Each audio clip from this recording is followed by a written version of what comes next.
अस्सलाम वालेकुम दोस्तों, उम्मीद है आप सब ठीक होंगे और वेलकम करता हूं मैं आपको अपने चैनल में। दोस्तों, आज की जो वीडियो है वो है व्हाट्सएप के बारे में। व्हाट्सएप की वीडियो है और इसके बारे में हम देखेंगे कि इसको हम डार्क लाइट मोड से डार्क मोड में कैसे जाते हैं। दोस्तों, सबसे पहले व्हाट्सएप पे क्लिक करेंगे और यहाँ पे हमारे पास सबसे ऊपर जो है राइट साइड पे थ्री डॉट्स बने हुए आ रहे हैं, इस पर हम क्लिक करेंगे और यहाँ से हम जाएंगे सेटिंग में।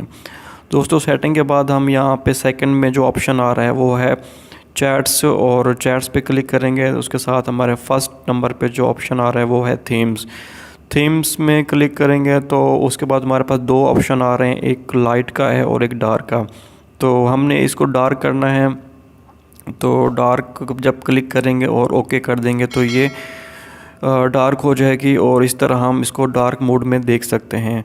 दोबारा हम इसको उसी तरीके से वापसी लाना चाहें तो हम इसके दोबारा थीम पे जाएंगे और यहाँ से हम इसको लाइट पे क्लिक करेंगे और यहाँ से ओके कर देंगे तो ये दोबारा से लाइट मोड में व्हाट्सएप जो है आ गया है। दोस्तों, उम्मीद है कि आपको ये वीडियो अच्छी लगी होगी और मज़ीद भी मालूमाती वीडियोस के लिए आप चैनल को सब्सक्राइब कर दें ताकि मज़ीद भी आपको वीडियोस लेटेस्ट वीडियोस मिलती रहें। बहुत शुक्रिया आपका।